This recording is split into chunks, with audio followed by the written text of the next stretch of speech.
बिस्मिल्लाहिर्रहमानिर्रहीम। तमाम तारीफ़ें उस रब्बुल इज़्ज़त के लिए जिसकी तरफ हम सबको लौट कर जाना है और जिसके हुजूर हम सबको एक दिन पेश किया जाएगा। अस्सलाम वालेकुम नाज़रीन, मैं इरफान हाशमी लंदन स्टूडियो से आपसे मुखातिब हूँ। आज 18 अप्रैल है, दिन है हफ्ते का और आज की हमारी ये पहली वीडियो है। दोस्तों, 3 खबरों पर तफसील से हम बात करेंगे। पहली खबर इमरान खान की, पाकिस्तान की आवाम के लिए एक और कुर्बानी। कासिम और सुलेमान का एक इंटरव्यू, उन्होंने अपने वालिद के हवाले से क्या कहा और एक बड़ा ऐलान, ये आपको बताएंगे आज की इस नशिस्त के अंदर। और फिर कलम छोड़ हड़ताल और अगला जो पड़ाव है वो डी चौक होगा। सुहेल अफरीदी आज वकला से खिताब करते हैं और वहां पर एक वकील ने अदालत का मुहासरा करने का ऐलान किया।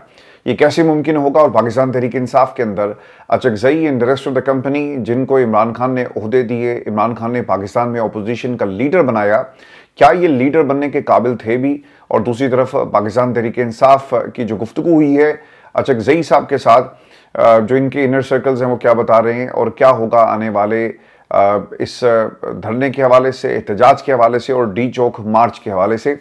और अचकजई साहब अब कौन सा रोल प्ले करेंगे ये भी आपको बताएंगे आज के इस प्रोग्राम में। और व्यूअर्स, ट्रंप की हार और पाकिस्तान आमद, और ये आमद क्या इस हुकूमत के कॉन्फिडेंस में मजीद इजाफा करेगी और क्या पाकिस्तान में एक बार फिर 9 मई जैसी तारीख लिखी जाएगी, 26 नवंबर जैसी तारीख लिखी जाएगी और जुल्म की एक नई कहानी क्या ये हुकूमत दोबारा लिखने जा रही है? एक आंख इन्होंने ज़ाया कर दी, कुछ मुलाकातें हुई और सालसी का किरदार अदा किया, ये एतमाद था। क्या ये एतमाद डोनाल्ड ट्रंप की आमद के बाद पाकिस्तान में इसमें बेपनाह इजाफा होगा? और क्या होगा आने वाले कुछ हफ्तों में, दिनों में, इसका भी एक मुकम्मल जायजा लेंगे। और क्या निज़ाम इमरान खान को अंदर रख के इंतकाम तो ले ही रहा है, लेकिन इस कुर्बानी का क्या पाकिस्तान को कोई फ़ायदा होगा? इमरान खान को अंदर रखकर क्या कीमत अदा करनी पड़ेगी इस सिस्टम को, और इस वक्त सिस्टम क्या सोच रहा है ये भी आपको बताएंगे। लेकिन व्यूअर्स, मेरी ना आप तमाम दोस्तों से हमेशा की तरह ये दरख्वास्त है कि आप चैनल को ज़रूर सब्सक्राइब करें।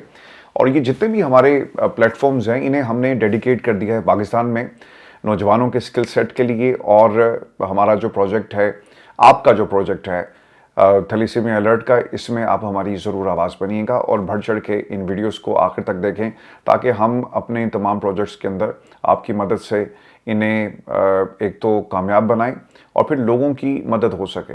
दोस्तों, आज अडाला जेल के अंदर 2 मुलाकातें हुई हैं। एक मुलाकात के बारे में दावा किया जा रहा है और दूसरी मुलाकात ज़राए से रिपोर्ट हो रही है। पहली मुलाकात हुई है वो इमरान खान की बुशरा बीबी के साथ और दूसरी मुलाकात हुई है अली मीन गंडापुर की इमरान खान के हवाले से। अब इस पर दावे क्या हैं? जो अली मीन गंडापुर की मुलाकात है ये मैं आपको आगे चलकर बताऊंगा, लेकिन बुशरा बीबी से जो मुलाकात हुई, बताया ही जाता है कि सर्जरी के बाद बुशरा बीबी की इमरान खान से मुलाकात करवाई गई।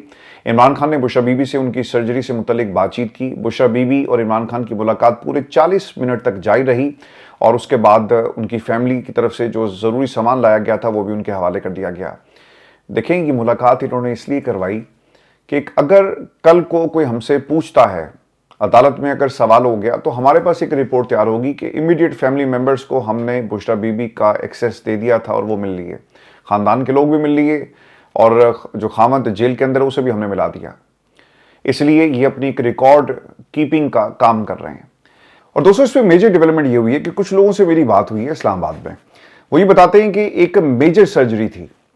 आपका जो रेटिनल डिटैचमेंट वाला जो मामला है, इसे अपनी जगह पे लाने के लिए आपको सर्जरी की जरूरत पड़ती है। और सर्जरी के बाद ऐसा नहीं है कि आपको कहा जाए कि आप घर चले जाएं, आपको ऑब्जर्वेशन में रखा जाता है, फिर इसके साथ साथ पट्टी की जाती है। और बुशरा बीबी के मामले में ये सब कुछ हुआ। और जब भी सब कुछ होता है सर्जरी के बाद, तो आपको एक पोस्ट ऑपरेशन केयर की जरूरत पड़ती है। वो किसी सेल में नहीं हो सकती है, अडाला जेल के किसी कमरे में ये तमाम सहूलियात नहीं दी जा सकती। ऑब्जर्वेशन में रखा जाए कि नज़र पे फ़र्क पड़ा, कौन देखेगा? क्या मुशक्कती बुशरा बीबी को वहाँ पे उनकी निगरानी करेंगे? तो ये एक प्लानिंग का हिस्सा है कि एक शख्सियत की आंख तो आपने छीन ली। 85% इमरान खान को नज़र नहीं आता। पाकिस्तान तहरीक इंसाफ क्या कर रही है वो आपके सामने है। अब उन्होंने बुशरा बीबी की भी आंख को ज़ाया करने की बाकायदा एक हिकमत अमली के तहत ये तैयारी की। और बताने वाले ये भी बताते हैं कि जिस कमरे में, जिस सेल में उनको रखा गया है, वहाँ से आपको चूहे छत से गिरते हुए नजर आएंगे, कीड़े मकोड़े हैं, यानी एक गंदा माहौल है। और ऐसे माहौल के अंदर एक ऑपरेशन करने के बाद खातून को कैसे रखा जा सकता है? आपको याद होगा कि अडाला जेल में जब समाअत हो रही थी तो इन्होंने एक दरखास्त दायर की जज साहब बैठे हुए थे तो उनको कहा कि जो बुशरा बीबी का जो सेल है एक तो वो गंदा है और वहां पर चूहे छत से गिरते हैं। तो उसके ऊपर जज जो था वो हंसना शुरू हो गया। उन्होंने कहा जी चलें, कुछ गिर ही रहा है ना, कुछ आ ही रहा है ना, कुछ जा तो नहीं रहा। तो ये पाकिस्तान में अदालतों का एक म्यार है जो आपको बुशरा बीबी, अलीमा खान, बाकी बहनें और खान साहब के हवाले से आपको नजर आएगा। इनकी बहनें जी बरतानिया में होती हैं और मरियम वट्टू वो ये कहती हैं कि उनकी तबीयत ठीक नहीं है, उन्हें 2 से 3 दिन अस्पताल में रखना चाहिए था।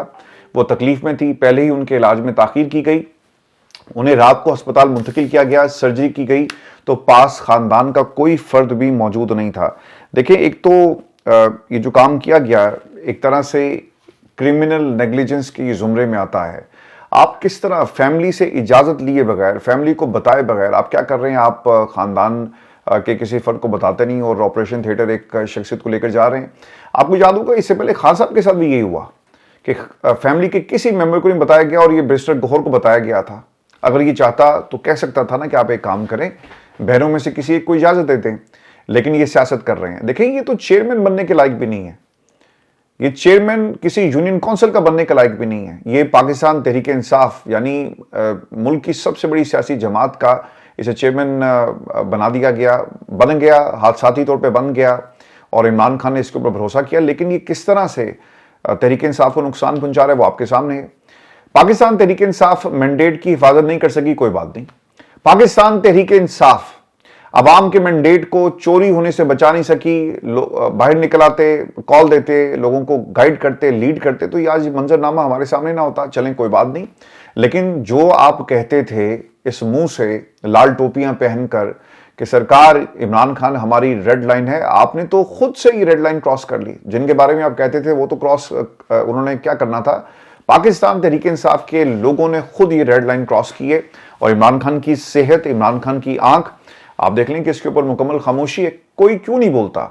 तो इमरान खान की रिहाई, इमरान खान की जमहूरियत की जंग आप लोगों ने क्या लड़नी थी, आप इमरान खान की सेहत के लिए भी कुछ नहीं कर सके। और अब देखें मामला जो है बुशरा बीबी तक आन पहुंचा है। कुछ ना कुछ ऐसा जरूर है जिसको छुपाया जा रहा है। इमरान खान की मुलाकात नहीं करवाई जाती और खान साहब की सेहत के हवाले से जो चीज़ें बाहर आनी चाहिए वो भी बताई नहीं जाती। लेकिन एक चीज़ जो मुझे आज थोड़ी सी तसल्ली इस बात की हुई है वो मैं आपके साथ शेयर भी कर देता हूँ। मेरी ऑब्जर्वेशन ये थी कि जब बुशरा बीबी की फैमिली मिलने गई है तो यकीनन इमरान खान की अगर सेहत के मसाइल होते तो वो बुशरा बीबी ज़रूर बताती कि खान साहब की बिनाई और क्या उनके इस वक्त हालात हैं। लेकिन एक तसल्ली ये ज़रूर हुई है कि खान साहब की सेहत पहले से बेहतर है। लेकिन हम इस ऑब्जर्वेशन को फाइनल हमें नहीं समझना चाहिए, क्योंकि सलमान जो सफदर साहब हैं वो बताते हैं कि हर चौथे मिनट, 5वें मिनट जब मैं उनके पास बैठा हुआ था तो वो बार बार ये कह रहे थे कि यार मुझे नज़र नहीं आ रहा है। क्योंकि जब बंदा एक सामने बैठा है ना तो वो देखने की कोशिश कर रहा होगा और सलमान क्या हाल है, क्या अपडेट्स हैं, बाहर क्या चल रहा है। खान साहब के ज़हन में बहुत सारे सवालात होंगे। और ये भी आपने बात याद रखनी है, जब आप कैद तन्हाई में होते हैं ना, आपके पास बहुत वक्त होता है और जब आप कैद काट रहे होते हैं, एक ऐसी नाहक कैद, और आपके पास आसपास कोई लोग बोलने वाले नहीं होते, तो फिर आप क्या करते हैं, हम प्लान करते हैं। खान साहब हर वक्त प्लानिंग कर रहे होते हैं कि मेरी मुलाकात किसी भी वक्त हो सकती है, मैंने किसको क्या कहना है, अगर सलमान आया उसे मैं क्या कहूँगा, अगर बहनें आई तो मैंने क्या उनको हदायत जारी करनी है, अगर कोई और वकील आया तो मेरे पास क्या सवाल होने चाहिए, क्या मैंने इन्फॉर्मेशन उनसे हासिल करनी है और क्या इन्फॉर्मेशन बाहर भेजनी है। तो इमरान खान कि ये जितनी भी मुलाकातें हुई जब सलमान सफदर गए तो वो बार बार कह रहे थे कि सलमान मुझे नज़र नहीं आ रहा। तो इसका मतलब ये था, और जो उन्होंने कहा भी कि बहनों को कहो कि मेरे लिए कुछ करें और तहरीक चलाएं, आवाज़ बुलंद करें। उन्होंने ये बात पाकिस्तान तहरीक इंसाफ के लिए क्यों नहीं की, है ना सवाल। कह सकते थे ना कि गौहर को कहो कि तहरीक चलाए, उनको पता था कि गौहर जो है नकम्मा है, वो कुछ नहीं कर सकता। अगर इसने तहरीक चलानी होती, उनको उसी दिन पता लग गया था जिस दिन मोबाइल वाली सरकार इनके साथ खड़ी थी और खान साहब का एक वीडियो पैगाम रिकॉर्ड करना चाहते थे, उनको पता लग गया था कि ये नहीं कर सकते। आज पूछा आजम सवादी को कि हाँ भाई कहाँ हो, तुम्हारे पाकिस्तान की इस्टेब्लिशमेंट से बड़े राब्ते हैं, बड़ी ट्वीटें श्वीटें और बड़ा तुम्हें लाइमलाइट मिल गया, आप क्या कर रहे हो। देखिए पाकिस्तान तहरीक इंसाफ एक ऐसी जमात है जिसने ना सिर्फ निज़ाम को एक्सपोज किया, ना सिर्फ पाकिस्तान के अंदर इदारों को एक्सपोज किया, ना पाकिस्तान में अदलिया को एक्सपोज किया, पाकिस्तान तहरीक इंसाफ के अपने लोगों को भी एक्सपोज कर दिया। और अब आपकी ना लाइफ बहुत छोटी है। अगर कोई समझता है ना कि इस पॉलिटिकल कैनवस के ऊपर वो बैठकर मुसलसल एंगेज रहेगा, मुसलसल उस पर बात होगी, ऐसा नहीं होगा। देख लें सोहेल अफरीदी को कितने दिन महीने आए हुए आपके सामने हो गए, अब लोग एहतसाब कर रहे हैं उससे सवाल कर रहे हैं। सुनने में ये भी आया कि वो गया आज जहां पे उसने जरगे से खिताब करना था वकला के, वहां पे नारे लगे उसके खिलाफ। अब इसमें कितनी सदाकत है, ऑब्वियसली जो पेशावर में दोस्त हैं वो इसको कंफर्म कर सकते हैं। लेकिन व्यूअर्स, बुशरा बीबी इमरान खान के साथ इंतकाम लिया जा रहा है और इंतकामी कार्रवाइयाँ की जा रही हैं। आपको ये भी मैं खबर दे दूं कि बुशरा बीबी की रिहाई क्या मुमकिन है। कुछ खबरें ऐसी भी आ रही थी कि पहले फेज में इमरान खान ने जो लोग गए उनसे ये रिक्वेस्ट की थी, अब तो मामला रिक्वेस्ट के ऊपर आ गए ना, क्योंकि इनकी औकात इमरान खान को पता चल गई है कि ये नहीं कर सकते कि कुछ किया जाए और बुशरा बीबी को यहाँ से निकाला जाए। इससे पहले भी कोशिशें हो चुकी हैं। और दोस्तों, खबर के मुताबिक बुशरा बीबी की मेडिकल ग्राउंड पर दरखास्त दायर होने की राह हमवार हो चुकी है और ये राह अडयाला जेल हुकाम की जानिब से बुशरा बीबी को अस्पताल मुंतकिल करके और इमरजेंसी में सर्जरी करवाने की राह हमवार हुई है। देखें, खान साहब के साथ भी तो यही हुआ ना। अब देखना ये कि उनके लिए कुछ होता है या नहीं होता।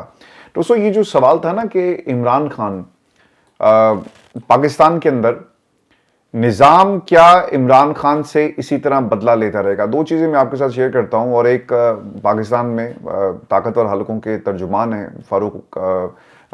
मुनीफ फारूक साहब जो हैं, वो कहते हैं जी कि इस हुकूमत में सब एक दूसरे का हाथ बटा रहे हैं।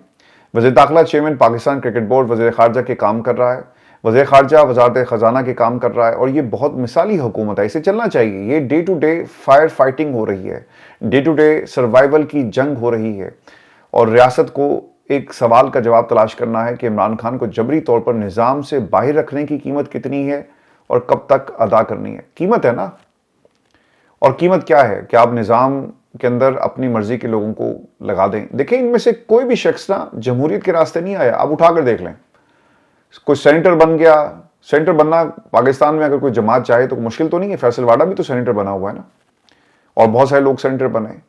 इसहाक डार साहब को किस तरह से लाया गया पाकिस्तान में, इन्हें कहने जाकर पाकिस्तान की आवाम के सामने पेश हों और हल्के में किसी में जाकर हल्के की सियासत करें। जमहूरियत का जो सही रास्ता है वो इख्तियार करें और पाकिस्तान में इक़्तिदार की कुर्सियों पर फिर बैठिएगा। इनमें से कोई शख्स पाकिस्तान में जमहूरियत के रास्ते नहीं आया।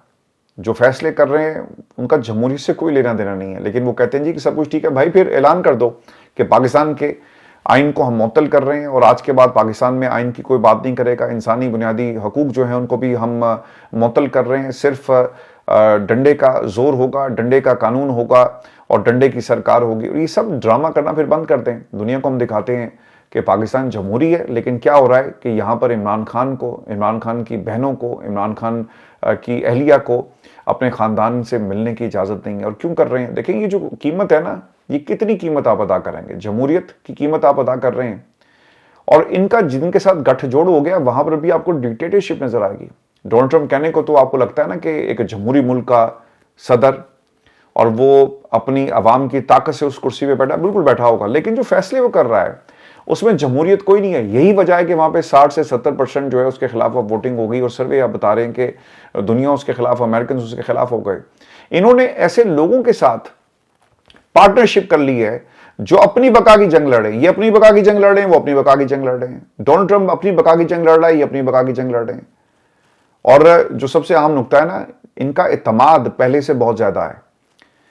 एक नाश्ता मौका मिला, लोगों का इत्तेमाद जो उसमें थोड़ा सा इजाफा हुआ, फिर एक और टेबल पर बैठने का इत्तेफाक हुआ और पहली दफा पाकिस्तान के वज़ीर-ए-आज़म को, सिविल हुकूमत के किसी सरबराह को, चीफ एग्जीक्यूटिव को साइड पर करके हमने पाकिस्तान में एस्टेब्लिशमेंट की क़यादत को बैठते हुए डोनाल्ड ट्रंप के साथ टेबल शेयर करते हुए देखा। ऐसा कोई आपको दुनिया में कोई ऐसी नज़ीर नहीं मिलेगी। हाँ, मिलती है ऐसे ममालिक में जहाँ पे जमहूरियत नहीं है। और फिर उसके बाद कितना उसको पर्सोनीफाई किया गया और देखते देखते शहबाज शरीफ साहब कैसे पीछे रह सकते थे। उनको भी ख्याल आया कि यार मैं कैसे पीछे रह जाऊँ, ये तो हमारा अपना जो काम है, ऑब्वियसली इसमें हमें कोई बीट ही नहीं कर सकता। और वो क्या था? खुशामद करना, तारीफ करना। और डोनाल्ड ट्रंप की बार बार तारीफ की। खान साहब के हवाले से ना वो जेरूसलम पोस्ट का कोई आर्टिकल है, उस पर नून लीग वाले बहुत तनकीद कर रहे हैं। देखें जी, यहूदी लॉबी का बंदा फड़या गया और ये देखें ये कैसे मुमकिन है कि जेरूसलम पोस्ट जो है वो इमरान खान के बारे में बात कर रहा है। हम तो पहले दिन से कहते थे यहूदी लॉबी वगैरह वगैरह। अगर यही आपकी दलील है कि बाहर के एक अखबार ने इमरान खान के बारे में कुछ बातें की हैं, तो इसका भी फिर आप जवाब दे दें कि असल में जो नेतन्याहू है वो दोस्त तो डोनाल्ड ट्रंप का है। और आप पीस जो बोर्ड है उसका भी हिस्सा हैं और उसमें बाकी लोग भी शामिल हैं, तो फिर अगर यही दलील है तो फिर गद्दार कौन होगा? लेकिन ये पाकिस्तान में क्योंकि इनको बयानियां बनाना है, नैरेटिव बिल्डिंग करनी है, नून लीग कर रही है। देखिए, इन्होंने इनके पास बेचने के लिए कुछ नहीं है, ये इन तमाम कामयाबियों को बेचेंगे। आज एहसन इकबाल की मैं एक ट्वीट देख रहा था और मुझे हैरानगी इस बात पे हुई, और इनका जो उड़ान प्रोग्राम था वो मुझे याद आ गया कि ये वो लोग थे जिन्होंने पाकिस्तान के अंदर हमें ये बताया कि पाकिस्तान तरक्की कर रहा है और पाकिस्तान बहुत आगे निकल गया। पाकिस्तान जैसा जो कामयाबियां पाकिस्तान को मिल रही हैं, ऐसी कामयाबियां तारीख में कभी आपको नहीं मिली। एहसन इकबाल साहब कहते हैं कि जनाब हमारी एक ट्वीट से, शहबाज शरीफ साहब की एक ट्वीट से दुनिया का अरबों का फायदा हो गया। तो ये भी कौम को बता दें कि अरबों का फायदा दुनिया का हुआ, पाकिस्तान का कितने अरब का फायदा हुआ? फायदा हुआ कुछ शख्सियात का। दुनिया में तेल की कीमतें नीचे जाती हैं, पाकिस्तान में आपके ईरान के साथ भी ताल्लुकात, आपके सऊदी अरब के साथ भी ताल्लुकात, आपके दीगर ममालिक के साथ भी ताल्लुकात, कुवैत ने और बाकी जो आपके ममालिक हैं उन्होंने आपको प्रोटोकॉल दिए हवा के अंदर। शहबाज शरीफ साहब हवा में थे, प्रोटोकॉल मिल गया। अगर आपके इस किस्म के ताल्लुकात और इस किस्म का प्रोटोकॉल मिडिल ईस्ट में आपको मिल रहा है, तो तेल की कीमतें पाकिस्तान में ऊपर क्यों जा रही हैं? इस खित्ते के अंदर आपको तो फैसिलिटी होनी चाहिए। पाकिस्तान में सर हमारे ईरान के साथ ताल्लुकात, गैस पाइपलाइन बहुत अच्छा मौका है अगर हम इसको किसी तरह से सिक्योर कर लें। लेकिन क्या पाकिस्तान करेगा? कभी भी नहीं करेगा। उन्होंने अपने हिस्से की पाइपलाइन बना ली थी, पाकिस्तान की तरफ से ही पाइपलाइन नहीं बन सकी, और आज आप देख लें कि जो कीमत है वो ऊपर जाती है, क्योंकि आपकी इंटरनेशनल जो मिडिल ईस्ट के अंदर जिन लोगों से आप तेल लेते हैं, जिन लोगों से आप गैस लेते हैं, वहां पे आपके खर्चे कौन पूरे करेगा? आपकी कमीशन है, आपकी किकबैक्स हैं, आपका इसके साथ और क्या मफाद जुड़ा हुआ है कि आप इन ममालिक से उधार पे चीज लेते हैं, फिर कुछ चीजें जो आपने कर्जा लिया होता है उसको रोल बैक करवा लेते हैं। तो एक ऐसा चक्कर आपने बनाया हुआ है कि इससे पाकिस्तान को आप कभी नहीं निकालेंगे, क्योंकि अगर आपने निकाल दिया और आपने ईरान के साथ जाकर खड़े हो गए, पहले तो अमेरिका नाराज हो जाएगा, और फिर अगर अमेरिका नाराज हो गया तो फिर तो सब कुछ ही खत्म हो जाएगा। तो इस तनाजुर में ये तमाम चीजें आपने दोस्तों याद रखनी है। और इसमें आपको खबर ये भी दे दूं कि बैरिस्टर गौहर साहब के हवाले से ये बताया जाता है कि उन्होंने कुछ मुलाकातें की, फैमिली से उनकी मुलाकातें हुई और उनको मनाने की कोशिश की गई कि अडाला के बाहर आप जाकर किसी किस्म की कोई बात नहीं करेंगे। अब मीडिया पर जो खबरें चली, इस पर बैरिस्टर गौहर की तरदीद आ गई। बैरिस्टर गौहर ये कहते हैं जी कि मेरी कोट लखपत असीरान से नहीं, उनकी फैमिली से मुलाकात हुई। लाहौर में मियां असलम साहब की वालदा की वफात पर फैमिली से ताज़ियत की, पार्टी के असीर रहनुमाओं की फैमिली से मिलना और नूरीन खान न्याजी साहिबा से मुलाकात करना और फैमिली को कायल करने की बातों में कोई सदाकत नहीं है। ताहम खान साहब और बुशरा बीबी की सेहत पर तशवीश का इजहार किया गया और बुशरा बीबी और खान साहब की रिहाई के लिए जारी कोशिशों को अमली जामा पहनाने की बात जो है वो हुई है। लेकिन हमने कुछ ऐसा नहीं कहा कि आप तनकीद नहीं करेंगे, आप करें, खुलकर तनकीद करें। यार उन्होंने कौन सा रुक ले आना है? बैरिस्टर गौहर, अगर ये किसी ने खबर लॉन्च भी करवाई है तो उन्होंने कौन सा रुक जाना है? वो तनकीद करेंगे। अगर रुकना होता तो वो तनहा अडयाला के बाहर जाकर पुलिस वालों से मत्था ना लगाते, इस्टेब्लिशमेंट के साथ सामने ना खड़े होते। वो करेंगे, उनके भाई का मामला है। बैरिस्टर गौहर के बारे में जैसे मैंने पहले भी कहा ना कि ये एक यूनियन काउंसिल का चेयरमैन नहीं बन सकता। ये पाकिस्तान तहरीक इंसाफ का ऐसे चेयरमैन आपने बनाया हुआ है। इनके बारे में मैं आपको बता दूं, मतीउल्लाह जान ये लिखते हैं कि बैरिस्टर गौहर अभी तक पार्टी के सरबराह नहीं है। वो अभी तक बैरिस्टर एतजाज एहसन के एक जूनियर वकील के तौर पर काम कर रहे हैं। वो ज़हनी तौर पर कौमी लीडर की सतह तक नहीं पहुंचे। उनको ये नहीं मालूम कि बतौर चेयरमैन पीटीआई इसका क्या मतलब है। वो बस बयानबाजी कर रहे हैं। हम कोशिश कर रहे हैं जिससे तासुर मिलेगा कि सब कुछ ठीक है, हम राब्ते में हैं। भाई राब्तों के लिए आप लोगों ने ओहदे पकड़े हुए हैं। आप तकरीरें तो करते हैं, लेकिन अमली तौर पर आप क्या कर रहे हैं? इमरान खान के साथ जेल में आंख के हवाले से जो कुछ हुआ, इस हवाले से आप कुछ नहीं कर सके। तो अब बुशरा बीबी के हवाले से आप क्या कर पा रहे हैं? कुछ नहीं। ये सिर्फ पाकिस्तान की आवाम का जो है वक्त जाया किया जा रहा है। दोस्तों मैं आपको ना एक खबर ये भी दे दूं, अली बिन गंडापुर के बारे में मैंने आपको शुरू में बताया था कि 2 मुलाकातें हुई। खबरें जो गर्दिश कर रही हैं या इनको फैलाया जा रहा है और वो सुहेल अफरीदी के ऊपर एक तरह से उसकी पोजीशन को कमज़ोर करने के लिए किया जा रहा है। खैर सुहेल अफरीदी के अपने जो मामलात हैं वो खुद ही उसकी पोजीशन को ऐसा ऐसा कमज़ोर करें, क्योंकि लोग सवाल कर रहे हैं कि कब कॉल आएगी, कब तुम अली बिन गंडापुर की तरह निकलोगे तो सही। अब तो लोग ये भी कह रहे हैं कि अली बिन गंडापुर गया तो था, तुम तो निकल भी नहीं रहे। अचकजई के पास से कब उठोगे? अल्लामा नासिर अब्बास की जो तुम तरफदारी कर रहे हो, कब खामोशी इख्तियार करोगे? अडाला जेल में जी खुफिया मुलाकात के हवाले से खबर आ रही है और बताया जाता है कि अली बिन गंडापुर की मुलाकात हुई है और इस मुलाकात को खुफिया रखा गया और ये काफ़ी घंटे तक मुलाकात जो जारी रही। देखें इन खबरों में ना एक तो अली मीन गंडापुर ने कोई रद्द-ए-अमल नहीं दिया। और देखें ये खबरें जो हैं ये झूठ का परंदा है ताकि पोजीशन को कमजोर किया जाए। जिस तरह ही अलीमा खान के साथ जो कुछ हुआ, मरवत की एंट्री हुई, मरवत ने कहा जी कि बड़ा जुल्म हो रहा है जी, बहुत जुल्म हो रहा है और जुल्म कर रहे हैं पाकिस्तान तहरीक इंसाफ वाले। वो अपनी पोजीशन ना पक्की करना चाह रहा है और कैसे इजहार हमदर्दी हासिल करे लोगों से कि देखो सुबह का भूला हुआ शाम को अगर घर वापस आ जाए तो उसे भूला नहीं कहते, उसे वेलकम करें। तो शेर अफजल मरवत साहब ने कोशिशें शुरू कर दी हैं और अपॉर्चुनिटी की तलाश में है ताकि लोग उसके साथ हो जाएं और वो किसी तरह से जमात के अंदर अपनी पोजीशन को वाजे करे, कब्जा करे। जिस तरह फवाद चौधरी साहब की कोशिश थी कि वो अंदर दाखिल हो, खान साहब से 3-4 मुलाकातें होंगी और खान साहब कह देंगे हाँ यार इसको भी फैसिलिटेट करो, कोई होता दे दो, तो ये हो नहीं सका। अब दोस्तों अली मीन गंडापुर के हवाले से भी इसी किस्म की जो खबरें वो फैलाई जा रही हैं। मैं आपको ये भी खबर दे दूं कि मर्दान जलसे के हवाले से ये जो मरवत है उसका ये कहना है कि तहरीक इंसाफ के कुछ लोगों और कुछ साबका रहनुमा मर्दान जलसे को नाकाम बनाने की साजिश कर रहे हैं। शेर अफजल मरवत ने ट्वीट में कहा कि हजारों पीटीआई खैबर पख्तूनख्वा के कारकुनान सुहेल अफरीदी के तारीखी मर्दान जलसे का बाइकआउट का ऐलान कर दिया। वैसे भी जब अलीमा खान, महमूद अचकजई दीगर खुद ही इस जलसे से लाताल्लुकी इख्तियार कर चुके तो फिर बाकी रह क्या जाता है। अवाम अब सिर्फ नारों का नहीं बल्कि कारकर्दगी का सवाल करेंगे। सुहेल अफरीदी साहब की कारकर्दगी फिलहाल सिर्फ बयानात, वादे और हवा में उड़ती पतंग तक महदूद है। देखिए मुझे ना अच्छी तरह याद है, मैं अभी भी इस चीज़ को मानता हूँ कि सुहेल अफरीदी को अपने तमाम तर माजी के बयानात के तनाजुर में आइंदा का लाएमल देना चाहिए। और लाएमल दे दो भाई, तुम्हें एक हाई कोर्ट से इजाज़त नहीं मिलनी, तुम्हें सुप्रीम कोर्ट ऑफ पाकिस्तान ने भी नहीं कहना कि फ़लाँ तारीख को आप आकर इस्लामाबाद में धरना दे दें, आपको पाकिस्तान की इस्टेब्लिशमेंट ने भी नहीं कहना, आपको पाकिस्तान की किसी हुकूमत ने भी नहीं कहना कि आए हम आपके लिए रास्ते खोलते हैं, फूल निछावर करेंगे। धरने एहतजाज इजाज़त से नहीं होते, करने पड़ते हैं।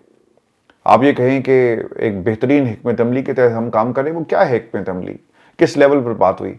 जब पीडीएम के दौर में जब हिकमत अमली बन रही थी और वो कुछ कर रहे थे ना अपने लीडरान के लिए और हुकूमत के लिए, तो सब कुछ ना आहिस्ता आहिस्ता क्लियर होता जा रहा था। लेकिन यहाँ पर हर गुजरते दिन के साथ एक जाता है, दूसरा आता है, दूसरा जाता है, तीसरा आता है, एक जाता है कॉम्प्रोमाइज़ होकर, दूसरा आता है उससे ज़्यादा कॉम्प्रोमाइज़ हो जाता है। तो ये सवाल, और अल्लाह ना करे जी ऐसा हो, हमने अली मीन गंडापुर को वहाँ पर लोगों ने जूते फेंके थे, स्टेज के ऊपर जूते दिखाए थे और खान साहब के पास जब बात पहुंची तो उन्होंने कहा कि अब आवाम में आप लोगों की जो कारकर्दगी है वो खुलकर सामने आ गई और लोगों की सपोर्ट जो है वो आपसे हट रही है। इमरान खान इस मामले में बहुत क्लियर हैं। जब उन्हें लगा ना कि हम फैसले नहीं कर रहे, कोई और कर रहा है और हम इस पूरे चक्कर में नहीं आएंगे, हम आवाम के पास जाकर दोबारा इलेक्शन में जीतेंगे, अगर हमें 2/3 अक्सर मिली तो हुकूमत बनाएंगे, नहीं मिली तो हम अपोजिशन में जाकर बैठ जाएंगे, हुकूमत कोई और बना ले। और इमरान खान ने ये किया। तो खान साहब को हुकूमत और इक़्तिदार कभी भी पसंद नहीं रहा, वो सिर्फ पाकिस्तान की आवाम के लिए इस मैदान में आए थे और आज पाकिस्तान की आवाम के लिए ही कुर्बानी दे रहे हैं। जो मैंने कहा ना कि एक और कुर्बानी, इमरान खान कुर्बानियों पर कुर्बानियाँ दे रहा है और इनसे जलसे और जुलूस नहीं किए जाते। और मैं आपको ये खबर ये भी दे दूं कि सुलेमान का एक इंटरव्यू है ITV independent television news network बरतानिया का, जहां पे सुलेमान और कासिम दोनों ने ये इंटरव्यू दिया है। सुलेमान ये कहते हैं कि हमारे वालिद अपने मुल्क के वक़ार की फ़िक्र करते हैं, वो अपनी ज़ाती सूरत से बढ़कर अमन की अहमियत देते हैं। उन्होंने हाल ही में अपनी जमात का एहतजाज उस वक्त मौखर करने का फैसला किया जब इस्लामाबाद में मुज़ाकरात जारी थे। तो और क्या कुर्बानी इमरान खान दे? इमरान खान ने अपनी आंख को कुर्बान कर दिया और इसके अलावा इमरान खान क्या कुर्बानी देगा? और फिर कासिम ने यह भी कहा कि हर गुजरता दिन मेरे वालिद के लिए मुश्किल है और हर गुजरते दिन में हमारी जो तशवीश है वो बढ़ती जा रही है। अल्लाह ताला दोनों बेटों के लिए आसानियाँ करे, खान साहब के ख़ानदान के लिए आसानियाँ करे, क्योंकि मुझे तो अब अगर आप कहें जमहूरियत तो नज़र नहीं आ रही और ना ही कभी जमहूरियत अब वापस आएगी। जब तक अब डोनाल्ड ट्रंप पाकिस्तान आ रहा है तो जमहूरियत अब कहाँ से होगी? इनका इत्मीनान मज़ीद इसमें इजाफा होगा। खान साहब की ज़िंदगी से बढ़कर कुछ नहीं है। मैंने 2 साल पहले आप तमाम दोस्तों से रिक्वेस्ट की थी और मैं चाहता था कि ये एक कैंपेन बने, अभी भी कुछ नहीं बिगड़ा, आवाज़ उठाएं कि इमरान खान को बाहर आना चाहिए, कुछ भी हो जाए, जो मर्जी रियासत कहे, जो मर्जी लोग कहें, इमरान खान की ज़िंदगी पाकिस्तान के लिए बहुत ज़रूरी है, अवाम के लिए, जमहूरियत के लिए बहुत ज़रूरी है। ये जो बात की थी ना कि जबरी तौर पर निज़ाम से बाहर रखने की कीमत कितनी है और कब तक अदा करनी है, किसने अदा करनी है? पाकिस्तान की अवाम अदा कर रही है और इनका तो कुछ नहीं जा रहा। सुहेल अफरीदी की गुफ्तगू, और फिर हम इंटरनेशनल खबर भी आपके साथ शेयर करेंगे। सुहेल अफरीदी साहब ने जो खिताब किया वो ये कहते हैं जी जनरल इलेक्शन में जनरल्स धांधली करते हैं, लेकिन अब बार के इलेक्शंस में धांधली होती है। इसलिए अब आपके इंतखाबात को भी जनरल्स बार इलेक्शन और जनरल्स कौंसिल इलेक्शन कहा जा सकता है। अगर हम हाथ पर हाथ धरकर बैठे रहे तो पाकिस्तान में जिसकी लाठी इसकी भैंस होगी और बहुत देर हो जाएगी। जिसके हाथ ताकत होगी उसके हाथ कानून होगा, और हम ये बर्दाश्त नहीं कर सकते। आज के वकला जरगे में अपने सुप्रीम कोर्ट और हाई कोर्ट से जजेस ने मजबूर किया। मैं जब वज़ीर बना तब मैं 3 जजेस का हुक्म हाथ में लेकर कई मरतबा डाला जेल गया। लीडर इमरान खान से मिलने गया तो 3 जजेस के हुक्म को सुप्रीटेंडेंट ने रद्दी की टोकरी में फेंक दिया। मेरी कमजोरी नहीं, ये जजेस की कमजोरी है। बंदूक या डंडा नहीं उठा सकते, मैं आईन और कानून के मुताबिक चलूंगा, लेकिन अगर जेलर जजेस का हुक्म नहीं मानता तो मेरी और आपकी या इन जजेस की क्या हैसियत रह जाती है। जिस रात मैं इन जजेस का ऑर्डर लेकर सारी रात अडयाला के बाहर बैठा, मैं सोचता रहा कि कोई गैरतमंद आएगा और मुझे मेरे लीडर से मुलाकात करवा देगा, लेकिन सब के सब बगैरत हो चुके। मैं रोजे की हालत में रमजान में 3 घंटे बाहर इंतजार करता रहा। हमें कहते थे कि आप इंतशारी सियासत करते हो। 1.5 साल हो गए, हमने कोई एहतजाज नहीं किया, इसके बावजूद हमारे साथ बुरा सलूक किया। देखिए, मैं सारी बातों से इख्तलाफ करूं, लेकिन एक बात बिल्कुल दुरुस्त है कि पाकिस्तान तहरीक इंसाफ ने 1.5 बरस हो गया कोई एहतजाज नहीं किया। बिल्कुल ठीक कहते हैं, ये बिल्कुल सही कह रहा है मेरा भाई सोहेल अफरीदी। क्यों नहीं किया? ये आपका रोल था ना, आपने 1.5 बरस इनको दे दिया। और मुसलसल देखें, अगर एहतजाज होते रहे, मुसलसल सड़कें ब्लॉक होती रहें, प्रेशर बिल्टअप होगा ना, फिर कोई ना कोई हल निकाला जाएगा। आपको ईरान से सीखना चाहिए। एक क्यादत गई, दूसरी आई, दूसरी गई, तीसरी आई, सिस्टम सर नहीं गिरा। जिस जमात के अंदर यही ना पता हो कि चेयरमैन कौन है, किसकी माननी है, धड़ेबंदी इतनी ज्यादा है, वहां पे आप सारे मिलकर एक प्रेस कॉन्फ्रेंस नहीं कर सकते। आपने जब से खान साहब जेल में, आपने कोई ऐसी प्रेस कॉन्फ्रेंस देखी जिसमें बैरिस्टर गोहर, सलमान अकम राजा, खैर वो तो बाद में आए, अलीमीन गंडापुर, ठीक है, असद कैसर, शेख वकास, ये पूरी काबीना इकट्ठी होकर बहनों के साथ बैठकर कोई प्रेस कॉन्फ्रेंस करे? कभी आपने देखी? ये तहरीक तहफ़्फ़ुज़ ने पाकिस्तान के प्लेटफॉर्म पे भी इकट्ठे बैठ के प्रेस कॉन्फ्रेंस कभी उन्होंने नहीं की। तो ये किस तरह चलेगा ये पूरा मामला? ये नहीं चल सकता, क्योंकि जब तक ये लोग बैठे हुए हैं, आखिरी ऑप्शन डी चौक है। और फिर उन्होंने ये भी कहा कि हम अब कलम छोड़ तहरीक का ऐलान करें। यार, पहले आप कह रहे थे कि हम रजिस्ट्रेशन करेंगे, उस पर भी कौम अब आपसे हिसाब लेगी। मुझे ऐसा लगता है कि ये जो मर्दान जलसा है, ये इनके लिए ना एक मुश्किल क्रिएट करेगा। वहां पर बहुत सारी चीज़ें अगर ना भी हुई तो रिपोर्ट होंगी या इनको बनाया जाएगा। लेकिन लग ये रहा है कि वो लोग जो तहरीक इंसाफ से नाराज़ हैं और जिन्होंने इमरान खान की रिहाई के लिए कुछ नहीं किया, ऑब्वियसली उनसे अब ये सवाल जो है वो होगा। अगर 5 मई तक इंसाफ ना हो तो वकला समेत सब 6 मई को कलम छोड़ हड़ताल करें। मर्दान जलसे में मजीद ऐलानात करूंगा। अगर हमने 6 मई को कलम छोड़ हड़ताल कामयाब बना दी तो उनके होश ठिकाने आ जाएंगे। उनके तो होश ठिकाने नहीं आए, लेकिन जिन्होंने आपको वोट दिया, जिन्होंने आपको मैंडेट दिया, सरकार उनके होश ठिकाने आ गए और वो अब आप तमाम लोगों से और इन बातों से तंग आ चुके हैं। और इस आखिर में डोनाल्ड ट्रंप के हवाले से मैं आपको बता दूं, एक तो जी आपने रूमर्स खुल गई है, इस पर हमने इंटरनेशनल जो हमारा प्लेटफॉर्म है उस पर काफ़ी तफसील से बात भी की है। लेकिन एक चीज़ जिसे वो जीत कह रहा है, ये डोनाल्ड ट्रंप की हार है। और वो हार कैसे? आप आए थे यूरेनियम को लेने के लिए, वो नहीं मिला आपको। आप आए थे ईरान में कब्जा करने के लिए, वो भी नहीं हो सका। आप आए थे बैलिस्टिक मिसाइल को रोल बैक करने के लिए प्रोग्राम को, वो भी नहीं हुआ। बल्कि आपने पूरे मिडिल ईस्ट को खतरे में डाल दिया। और फिर एक नया जो मुद्दा है वो आप यहाँ से लेकर जा रहे हैं, वो है आपने हुर्मुज़। आप कहते हैं कि हमने इसको खुलवा दिया, लेकिन ये खुलेगा नहीं, चूंकि कुछ दिनों के लिए जंगबंदी है, मुज़ाकरात होंगे और 20 अरब के करीब इन्होंने देने का ऐलान किया, और वो भी पैसे ईरान के हैं। तो डोनाल्ड ट्रंप जो कहते थे कि हम सब कुछ जीत कर जा रहे हैं, ये इनकी जीत नहीं बल्कि डोनाल्ड ट्रंप की हार है। और रिपब्लिकन्स को इसकी एक बहुत बड़ी कीमत जो है वो अदा करनी पड़ेगी। दोस्तों, ये हमारी आज की वीडियो थी। अपने कमेंट जरूर भेजें, चैनल को सब्सक्राइब करना मत भूलिएगा। इजाज़त दीजिए, अल्लाह ने के बाद।